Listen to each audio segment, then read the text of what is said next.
las posesiones y los seres que amamos. De esa horrible cita no podremos escapar. De esa horrible cita no podremos escapar.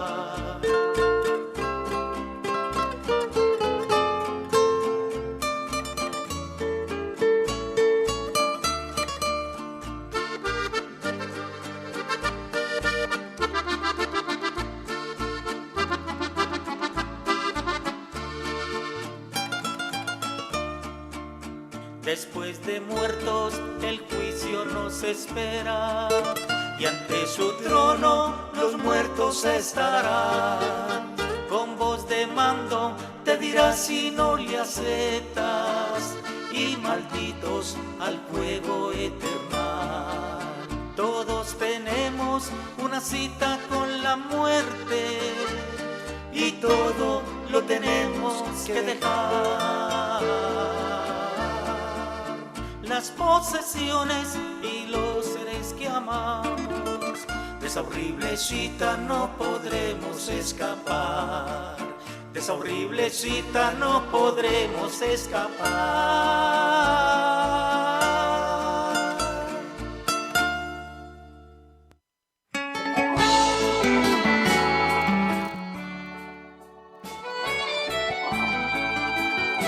Señor Jesús, pido tu permiso para compartir tu palabra. Utiliza estos labios de barro y que tu palabra llegue donde esté la necesidad, comenzando por este servidor. En tu nombre, mi eterno y soberano Dios, Jesús de Nazaret.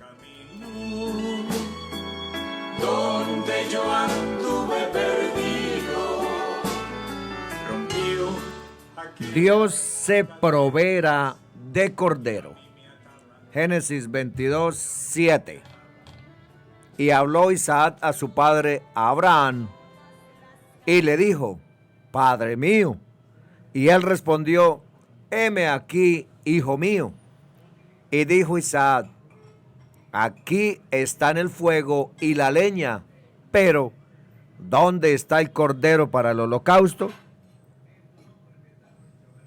Juan 1, 29, 34. El Cordero de Dios. El siguiente día vio Juan al Señor Jesús que venía a él y dijo: he aquí el Cordero de Dios que quita el pecado del mundo. Este es aquel de quien yo dije: después de mí viene un varón, el cual es antes de mí, porque era primero que yo. Y yo no le conocía, mas para que fuese manifestado a Israel. Por esto vine yo bautizando con agua. También dio Juan testimonio diciendo: vi al Espíritu que descendía del cielo como paloma y permaneció sobre él. Y yo no le conocía, pero el que me envió a bautizar con agua, aquel me dijo: sobre quien veas descender el Espíritu y que permanece sobre él, ese es el que bautiza con el Espíritu Santo. Y yo le vi y he dado testimonio de que este es el Hijo de Dios. Estimados oyentes, hay que admirar la constancia de Juan dando testimonio del Señor Jesús. Un día antes había convertido el interrogatorio que los sacerdotes y levitas venidos de Jerusalén le habían hecho en una excelente ocasión para dar testimonio del Señor Jesús.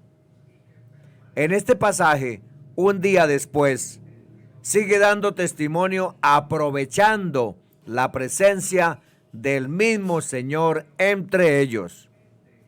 Y nuevamente al día siguiente, delante de dos de sus discípulos, vuelve a señalar al Señor Jesús como el Cordero de Dios. En cuanto al momento en que tiene lugar este pasaje, podemos percibir, a partir de la referencia que hace Juan del descenso del Espíritu Santo sobre el Señor Jesús, que su bautismo ya había tenido lugar, Juan 1:32, Marcos 1:10. Por tanto, el Señor estaba regresando donde estaba Juan por segunda vez. No sabemos, sin embargo, el tiempo que había pasado después de la tentación en el desierto, Marcos 1:12-13, o si tal vez fue inmediatamente después de los 40 días. Y dijo: he aquí el Cordero de Dios. Podemos notar la solemnidad de esta declaración de Juan acerca de quién era el Señor Jesús, mientras le imaginamos señalándole entre la multitud. Pero preguntamos, ¿por qué dice que Él es el Cordero de Dios? Algunos han pensado que era una referencia a su carácter manso y humilde, como el de un cordero, Mateo 11:29. Y por supuesto, lo era. Pero tal vez sea más acertado recordar que el cordero era un animal empleado especialmente para los sacrificios. Ahora bien, hay numerosas referencias a distintos sacrificios en los que un cordero debía ser sacrificado. Pensemos en algunas de ellas. El cordero de la Pascua, Éxodo 12:1-28. Hay varias razones por las que parece apropiado identificar al Señor Jesús con el cordero de la Pascua. Primeramente, porque Él fue sacrificado en la fiesta de la Pascua, Lucas 22:7. También el evangelista Juan explica que la forma en la que Cristo murió era cumplimiento del sacrificio pascual, Juan 19:33-36. Pablo afirma en 1 Corintios 5:7 que nuestra Pascua, que es Cristo, ya fue sacrificada por nosotros. De hecho, la Pascua debía ser recordada por los israelitas, porque por medio del sacrificio del Cordero, ellos fueron librados de la ira divina y se constituyeron como nación. Esto mismo se podría decir de la iglesia, que es librada del juicio de Dios y es constituida como cuerpo de Cristo a partir del día de Pentecostés. A partir de la muerte de Cristo, fuimos comprados, lavados y justificados con su sangre. Pero a ningún lector atento de las Escrituras se le escapará el tremendo paralelismo con el Cordero descrito por Isaías 53:6-7. Todos nos descarriamos como ovejas, cada cual se apartó por su camino, mas Jehová cargó en él el pecado de todos nosotros. Angustiado él y afligido, no abrió su boca. Como cordero fue llevado al matadero, y como oveja delante de sus trasquiladores, enmudeció y no abrió su boca. En realidad, podríamos decir que todos los sacrificios del sistema levítico eran símbolos o sombras del sacrificio definitivo de Cristo en la cruz, Hebreos 9 y 10, capítulos 9 y 10. La frase que exalta a Cristo como el Cordero de Dios quita el pecado del mundo. No obstante, aunque podemos encontrar muchas similitudes con los sacrificios del Antiguo Testamento, también es muy importante ver las diferencias.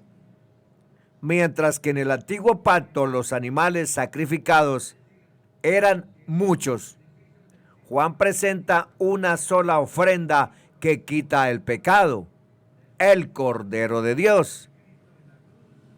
Pensemos además que en el sistema levítico, cada israelita tenía que proveer su propio cordero para el sacrificio por el pecado.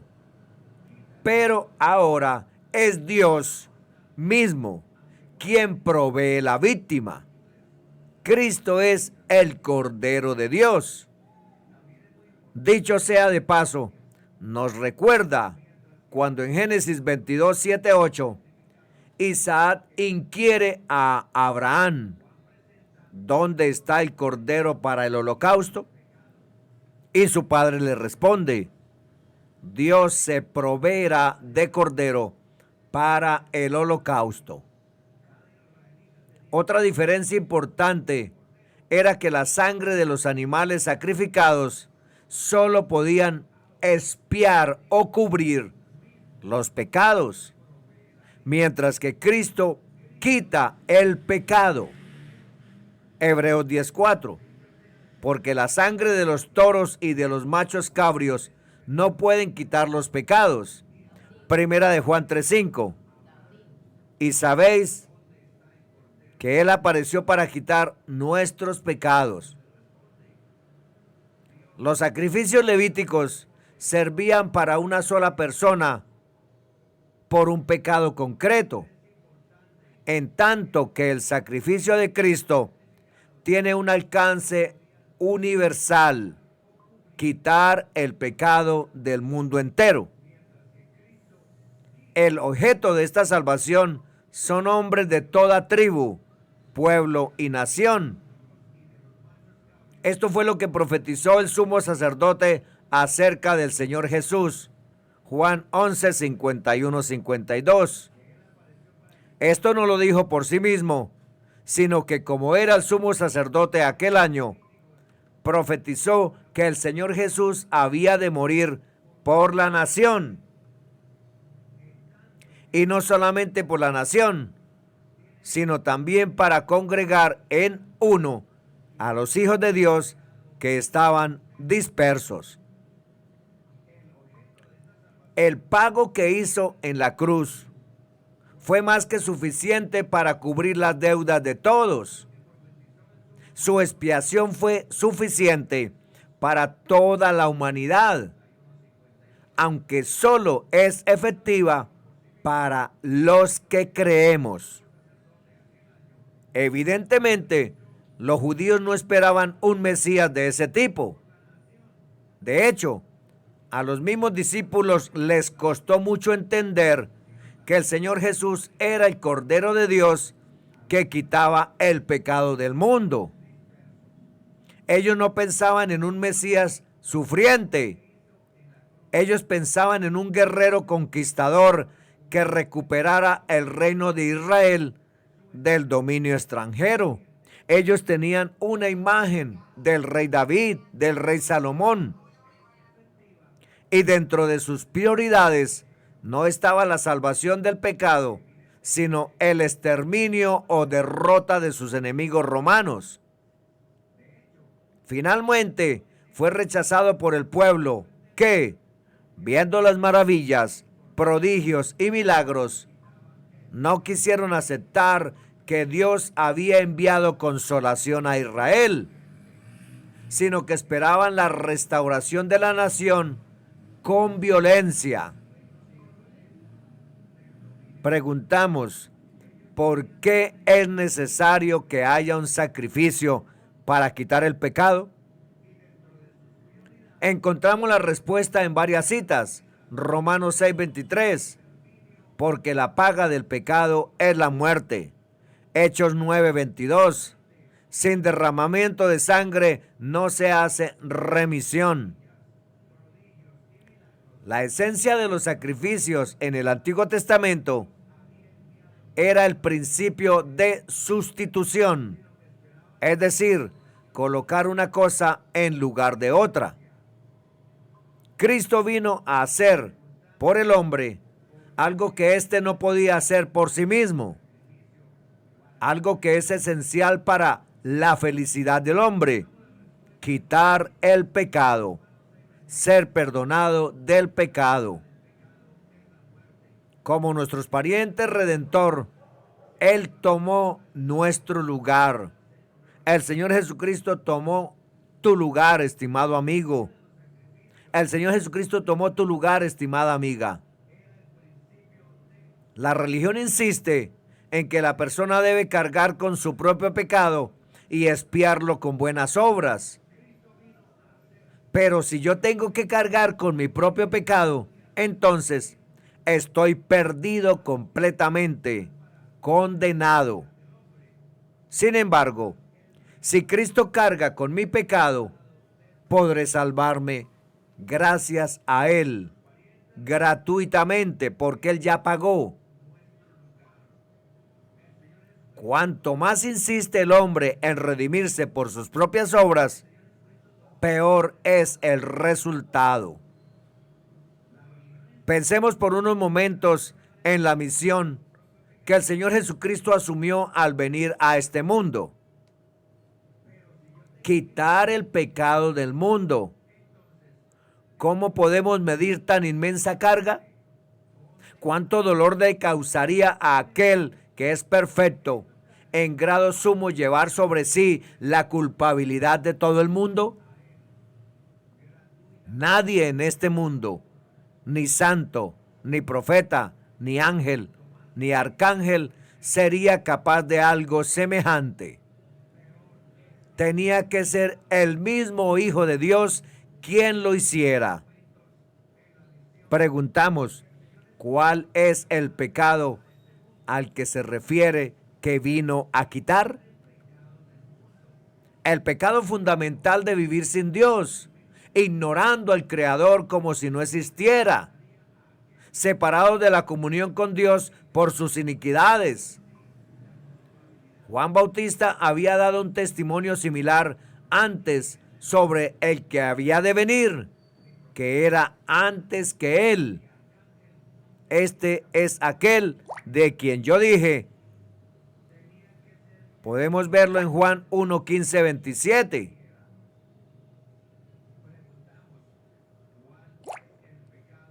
Al principio, el Señor Jesús era un personaje desconocido en comparación con la fama de Juan el Bautista, pero había llegado la hora que el Señor Jesús entrara en escena y ocupara el lugar que demanda su preexistencia.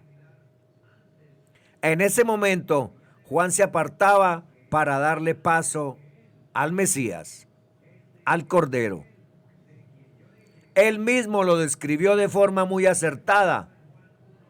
Al Señor Jesús le toca crecer y a mí me toca menguar.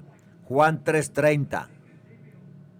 Siendo primos, es probable que Juan y el Señor Jesús se conocieran bien, pero Juan no había reconocido la condición mesiánica de su primo hasta el momento de su bautismo.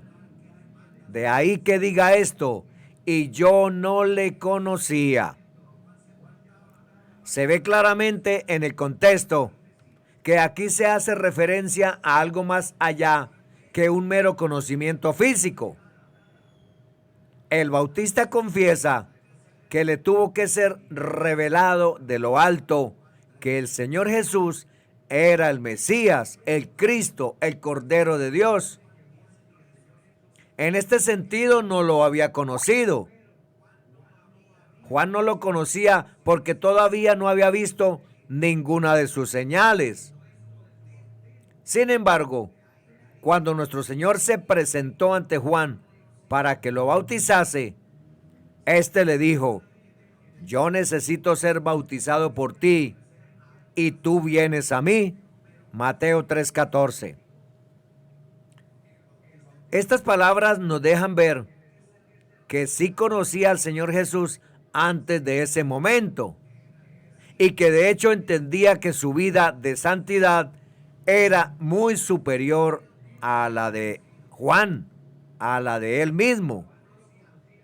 Este detalle es interesante porque queda excluida la falsa sospecha que Juan dio testimonio de Cristo a causa de la familiaridad que tenía con él. Para que fuese manifestado a Israel, por esto vine yo bautizando con agua. Aunque Juan hubiera podido predicar sin bautizar, sin embargo, el bautismo en agua para arrepentimiento era fundamental para preparar el camino del Mesías, el camino del Señor Jesús, el camino del Cordero. Acordémonos que, así como Cristo no pudo ser manifestado a Israel hasta que viniera Juan bautizando en agua para arrepentimiento, así es todavía.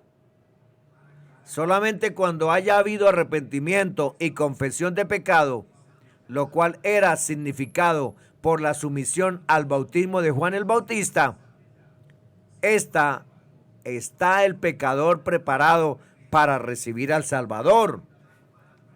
Por supuesto, el Espíritu de Dios no tiene cuerpo, pero en esta ocasión se manifestó en forma corporal como una paloma para que Juan terminara de conocer al Señor Jesús, diciendo: vi al Espíritu que descendía del cielo como paloma y permaneció sobre él. Esta forma corporal de ave nos sugiere pureza, mansedumbre, gracia, atributos que en grado infinito caracterizan al Espíritu Santo. Lo que Juan vio fue el ungimiento del Señor Jesús para la misión descrita en Isaías 61:1, Lucas 4:18. El Espíritu del Señor está sobre mí, porque me ungió Dios, me ha enviado a predicar buenas nuevas a los abatidos, a vendar a los quebrantados de corazón, a publicar libertad a los cautivos y a los presos apertura de la cárcel. Es lo que llama Hechos 10. Vosotros sabéis lo que se divulgó por toda Judea, comenzando desde Galilea, después del bautismo que predicó Juan, cómo Dios ungió con el Espíritu Santo y con poder a Jesús de Nazaret, y cómo éste anduvo haciendo bienes y sanando a todos los oprimidos por el diablo, porque Dios estaba con él. Y 1 Timoteo 3:16 dice que fue justificado en el Espíritu. No debemos confundirnos con la figura como paloma y creer que el Señor fue lleno del Espíritu Santo por primera vez en el bautismo. No debemos confundirnos. Recordemos que el Espíritu Santo engendró al santo ser que nacería, y el Verbo fue hecho carne y le agradó al Padre habitar corporalmente en toda su plenitud en Cristo, desde el momento en que tuvo lugar el concebimiento en la matriz de la niña judía. Mateo 1:8-23 dice: el nacimiento del Señor Jesucristo fue así, estando desposada María su madre con José, antes que se juntasen, se halló que había concebido del Espíritu Santo.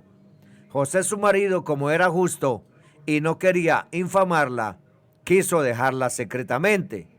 Y pensando él en esto, he aquí un ángel del Señor le apareció en sueños y le dijo: José, hijo de David, no temas recibir a María tu mujer, porque lo que en ella es engendrado del Espíritu Santo es. Y dará a luz un hijo y llamará su nombre Jesús, porque él salvará a su pueblo de sus pecados. Todo esto aconteció para que se cumpliese lo dicho por el Señor por medio del profeta cuando dijo: he aquí, una virgen concebirá y dará a luz un hijo y llamará su nombre Emmanuel, que traducido es Dios con nosotros. Lucas 1:39 dice: en aquellos días, levantándose María, fue deprisa a la montaña, a una ciudad de Judá, y entró en casa de Zacarías y saludó a su prima Elizabeth. Y aconteció que cuando oyó Elizabeth la salutación de María, la criatura saltó en su vientre, y Elizabeth fue llena del Espíritu Santo y exclamó a gran voz y dijo: bendita tú entre las mujeres y bendito el fruto de tu vientre.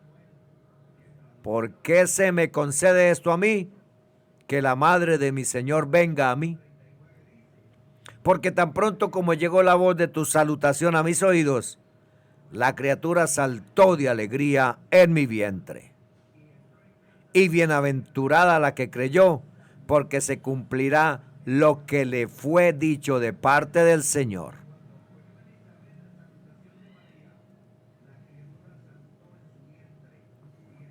Estimado oyente, el objetivo de la narración del engendramiento de Cristo y el bautismo del Señor Jesús es revelar que era el cumplimiento profético de la venida del Salvador. Salmo 47 dice: sacrificio y ofrenda de cereal no has deseado. Has abierto mis oídos, holocausto y ofrenda por el pecado no has requerido. Entonces dije: he aquí, vengo. En el rollo del libro está escrito de mí. Me deleito en hacer tu voluntad. Dios mío, tu ley está dentro de mi corazón. Hebreos 10:4-10 dice: porque la sangre de los toros y de los machos cabrios no pueden quitar los pecados. Por lo cual, entrando en el mundo, dice: sacrificio y ofrenda no quisiste, mas me preparaste cuerpo. Holocaustos y expiaciones por el pecado no te agradaron. Entonces dije: he aquí que vengo, oh Dios, para hacer tu voluntad, como en el rollo del libro está escrito de mí. Diciendo primero: sacrificio y ofrenda y holocaustos y expiaciones por el pecado no quisiste, ni te agradaron, las cuales cosas se ofrecen según la ley. Y diciendo luego: he aquí que vengo, oh Dios, para hacer tu voluntad. Quítalo primero para establecer esto último. En esa voluntad somos santificados mediante la ofrenda del cuerpo de Jesucristo, hecha una vez para siempre. Esto constituía una evidencia clara que Él era el escogido del Padre, el siervo de Dios. Isaías 42:1. He aquí mi siervo, yo le sostendré, mi escogido, en quien mi alma tiene contentamiento. He puesto sobre él mi espíritu, él traerá justicia a las naciones.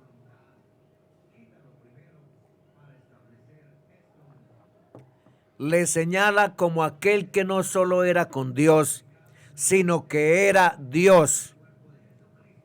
La vida eterna que estaba con el Padre se manifestó. Juan 1:1-3, Primera de Juan 1:1-2. No podemos menos que acordarnos de la antigua historia, del diluvio y del arca, y de la paloma que no halló lugar en donde descansar.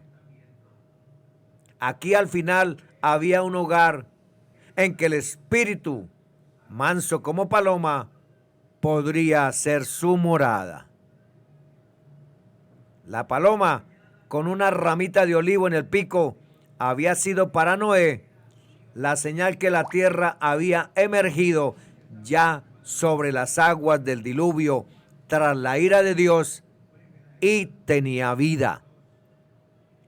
La paloma con la rama de olivo significaba que había nueva vida. La forma corporal como paloma en el bautismo que permanecía sobre Cristo significaba que Él era la vida. Y figuraba que era el que bautizaba en espíritu y fuego, y la resurrección. El que está muerto vivirá por su palabra. Demostraba también al bautista que el Mesías estaba delante de él como el que era sobre todos. La palabra de Dios hablada.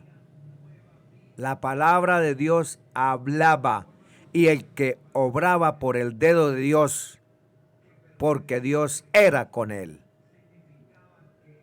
ese es el que bautiza con el Espíritu Santo. Ese bautismo es una obra sobrenatural solo de Dios. No puede ser administrado por hombre alguno o cualquiera. No consiste en ritos exteriores. Eso significa que prefiguraba que el Señor Jesús moraría en el creyente y le daría vida y vida en abundancia.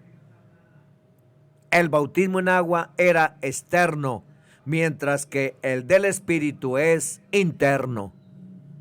Nacer del agua y del Espíritu sería nacer de Dios, nacer otra vez, porque la vida estaba en Cristo y el que creía en el Hijo de Dios, el santo ser que nació por virtud del Espíritu Santo, creía en Él, que le envió como profeta, rey, sacerdote, ofrenda y cordero. Juan 12:45.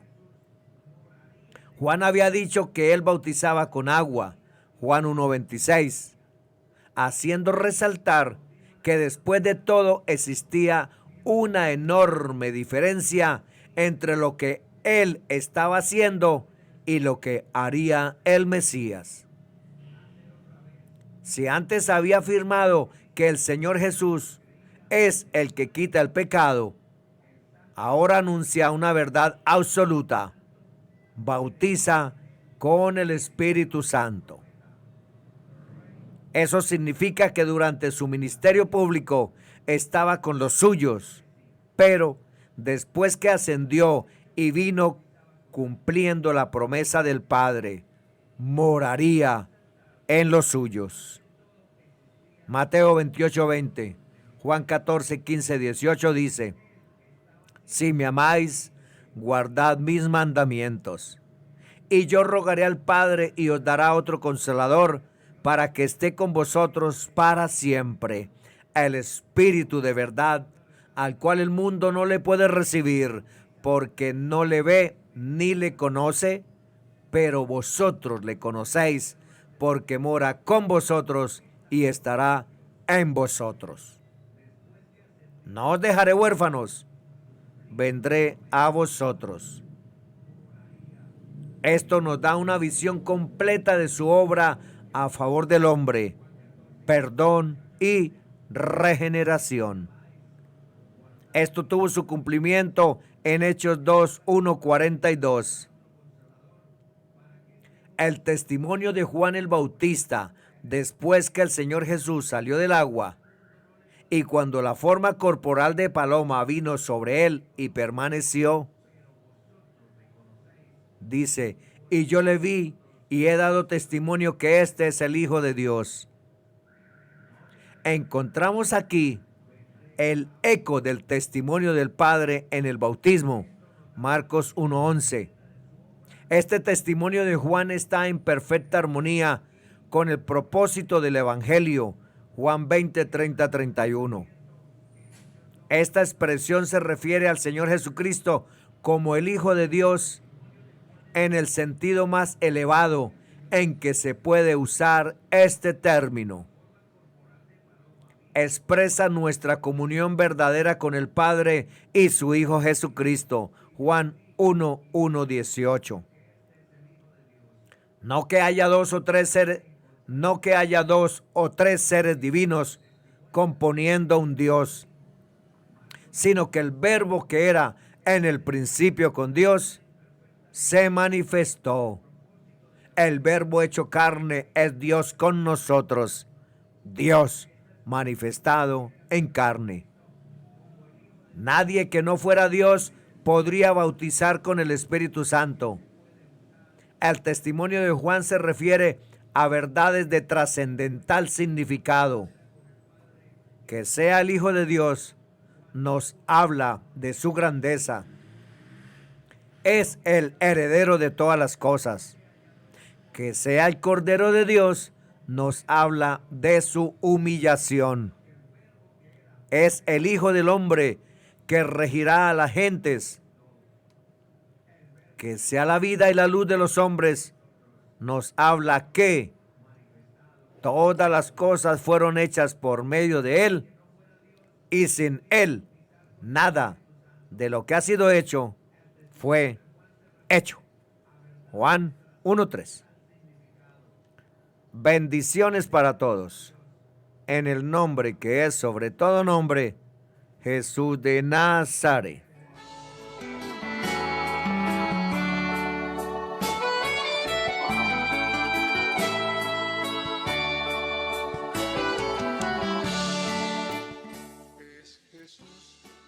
Gracias, mi eterno y soberano Dios, por darme permiso de compartir tu palabra. Que esta palabra llegue a esos corazones de piedra, de mármol, de diamante y sean convertidos en corazones de carne.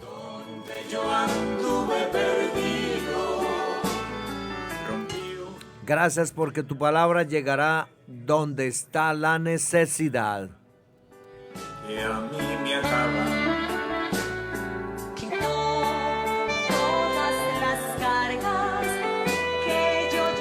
En tu nombre, mi eterno y soberano Dios, Jesús de Nazaret.